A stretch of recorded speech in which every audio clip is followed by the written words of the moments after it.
Movie की शुरुआत एक शिप को दिखाते हुए की जाती है जो अपना सफर सितंबर 1914 को शुरू करता है। इस शिप में एक वेदर रिपोर्टिंग ऑफिसर होता है जिसका नाम फ्रेंड था, जिसे इस जहाज का कैप्टन एक टापू पर 12 महीने के लिए छोड़ने जा रहा था। थोड़ी देर में वो सभी टापू पर पहुंच जाते हैं। अब उसका काम यहाँ अगले 12 महीनों तक हवा की स्पीड और डायरेक्शन का डेटा कलेक्ट करना है। ये टापू बड़ा ही वीरान और सुनसान है। दूर दूर तक यहाँ कोई भी जानवर और पक्षी तक नजर नहीं आता। अब वो सभी उस ऑफिसर का सामान जहाज से उतारकर एक टूटे फूटे पड़े घर में ले जाते हैं। उस घर में उन्हें पिछले साल का भेजा हुआ वेदर ऑफिसर नहीं मिलता, लेकिन उन्हें वहां एक लाइट हाउस नजर आता है। इसलिए उस पुराने वेदर ऑफिसर की तलाश में वो लोग उस लाइट हाउस में जाते हैं।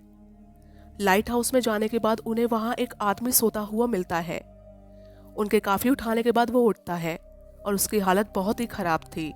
ऐसा लग रहा था कि कई महीनों से उसने नहाया नहीं है। वो अपना नाम ग्रूनर बताता है।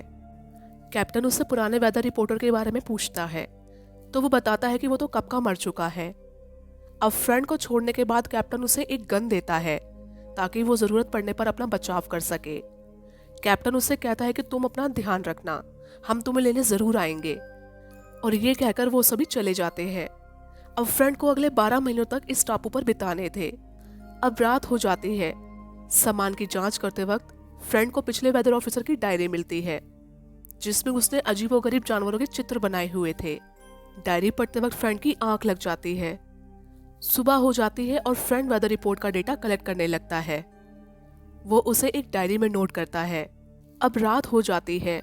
फ्रेंड अपने घर में बैठ के कुछ सोच ही रहा होता है कि तभी उसके दरवाजे पर किसी के आने की आहट सुनाई देती है। पहले तो उसे लगता है कि ये शायद लाइट हाउस वाला ग्रूनर है, लेकिन तभी उसकी नजर दरवाजे के नीचे से आ रहे अजीब से हाथों पर पड़ती है, जिसे देखकर वो काफी डर जाता है और घबराकर घर के नीचे बेसमेंट में छुप जाता है। वो चीज उसका दरवाजा तोड़कर घर के अंदर तक आ गई थी। फ्रेंड पूरी रात डर से उसी बेसमेंट में छुपकर और जागकर काटता है। अगली सुबह वो देखता है तो उसे काफी सारे पैरों के निशान मिलते हैं जो सीधा समुद्र की तरफ जा रहे थे। वो सीधा लाइट हाउस में ग्रूनर के पास जाता है और उसे बोलता है कि मुझे भी अपने साथ लाइट हाउस के अंदर आने दो।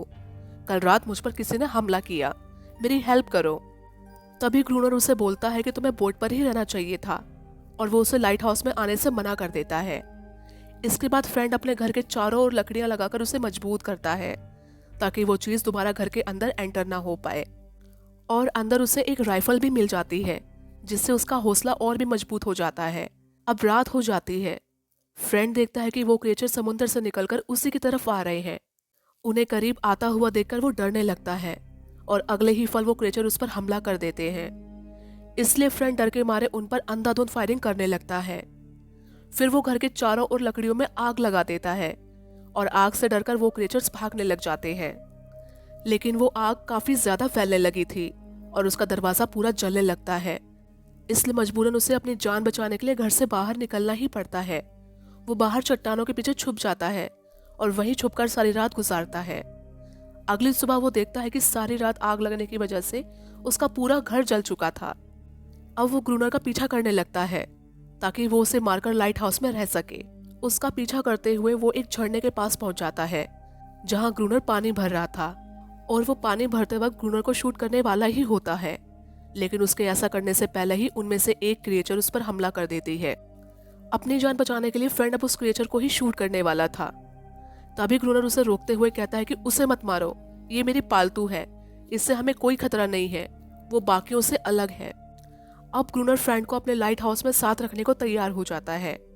फ्रेंड उससे कहता है कि जब तुम्हें इस जगह के बारे में पहले से मालूम था तो जो जहाज मुझे छोड़ने आया था तुम उसके साथ क्यों नहीं गए। इसके जवाब में ग्रूनर कहता है कि मुझे यहाँ अच्छा लगता है, मैं यहीं रहना चाहता हूँ। इसके बाद ग्रूनर रात को फ्रेंड को एक राइफल लेकर ऊपर आने को कहता है। वो दोनों थोड़ी बातें करते हैं और पहरा देने लगते हैं। कुछ देर बाद वो क्रिएचर्स पानी से निकलकर उन पर हमला कर देते हैं, लेकिन उनके आने पर फ्रेंड डर के मारे गोली नहीं चला पाता और वो डर के मारे बेहोश हो जाता है। इसलिए ग्रूनर को उनसे अकेले ही रात पर लड़ना पड़ता है। अगली सुबह ग्रूनर थोड़ा गुस्से में था क्योंकि उसे फ्रेंड से ऐसी उम्मीद नहीं थी कि वो डरकर बेहोश हो जाएगा। अगली सुबह ग्रूनर फ्रेंड को जगाकर झरने से पानी लाने को बोलता है। फ्रेंड जब पानी भरकर वापस आता है तो वो देखता है कि ग्रूनर उसी क्रिएचर के साथ इंटीमेट हो रहा था। ये देखकर उसे काफी अजीब लगता है। अब शाम को वो लोग खाना खा रहे होते हैं। ग्रूनर फ्रेंड से कहता है कि आज तुम्हारे पास एक आखिरी मौका है।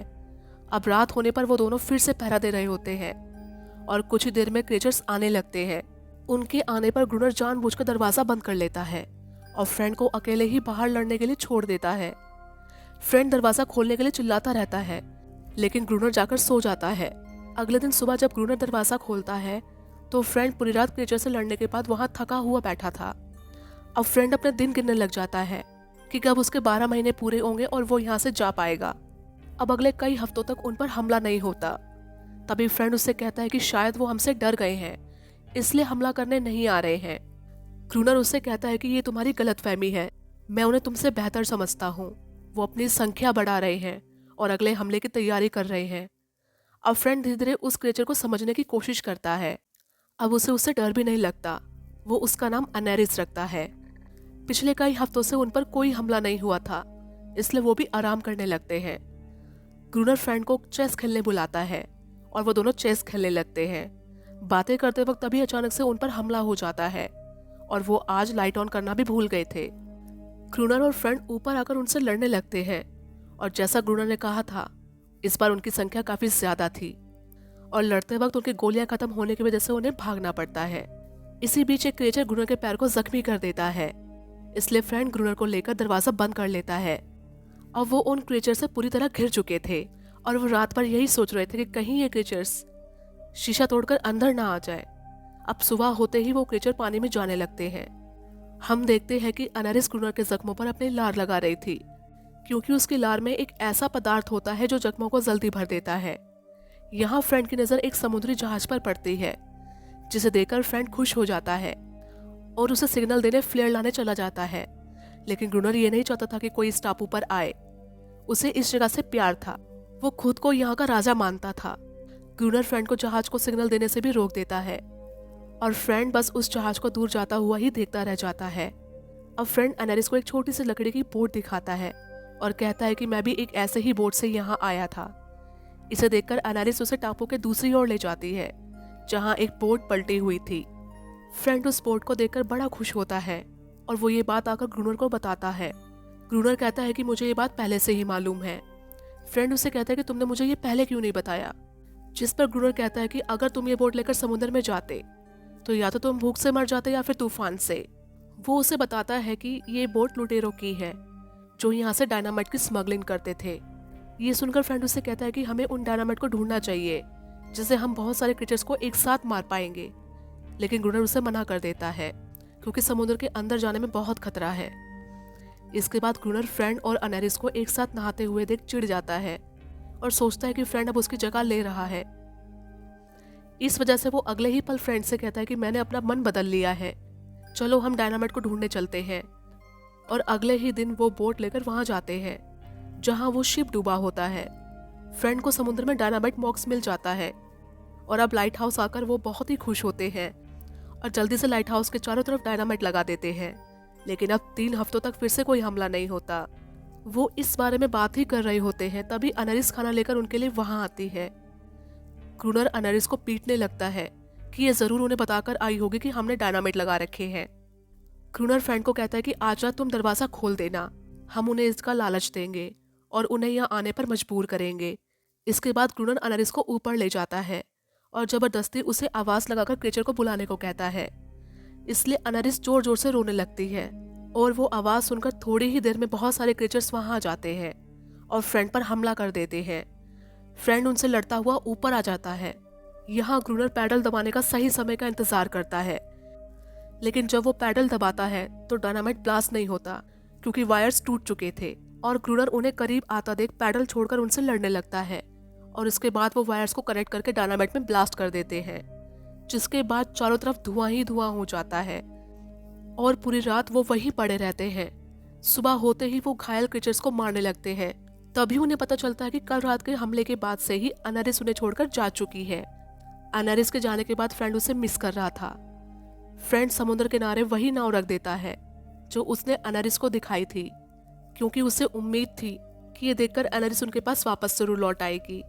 लाइट हाउस में वापस आने के बाद उसे पता चलता है कि ग्रूनर ही वो पिछला वेदर रिपोर्टिंग ऑफिसर था, लेकिन उसे ये बात समझ नहीं आती कि ग्रूनर ने अपनी पहचान क्यों छुपाई थी। इसके बाद अगले दिन फ्रेंड दोबारा समुद्र किनारे आ जाता है, जहां उसे एनेरिस दिखती है। वो अपने साथ और भी क्रिएचर्स को लाई थी, लेकिन फ्रेंड देखता है कि उनमें से कोई भी उस पर हमला नहीं कर रहा था और उसे एहसास होता है कि वो भी शांति चाहते हैं।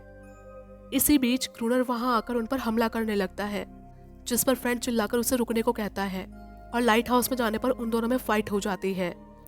फ्रेंड उससे कहता है कि जब वो शांति चाहते हैं तो तुम उन्हें क्यों उकसाते हो। ग्रूनर फ्रेंड को जान से ही मारने वाला था कि फ्रेंड उसे उसके असली नाम से पुकारता है और कहता है कि मैं तुम्हें जानता हूँ, तुम वो हो जो मुझसे पहले यहाँ वेदर रिपोर्ट कलेक्ट करने आए थे, जिसके बारे में तुमने बताया था कि वो तो मर चुका है। जिस पर ग्रूनर कहता है कि मैं नहीं चाहता था कि वो लोग मुझे वापस बुला लें, क्योंकि मेरा दिमाग अब बैलेंस में नहीं रहा था। और ये कहकर ग्रूनर लाइट हाउस के बाहर उन क्रिएचर्स के बीच चला जाता है और सब क्रिएचर्स उसे नोच नोच कर खा जाते हैं। अब फ्रेंड अकेला रह गया था।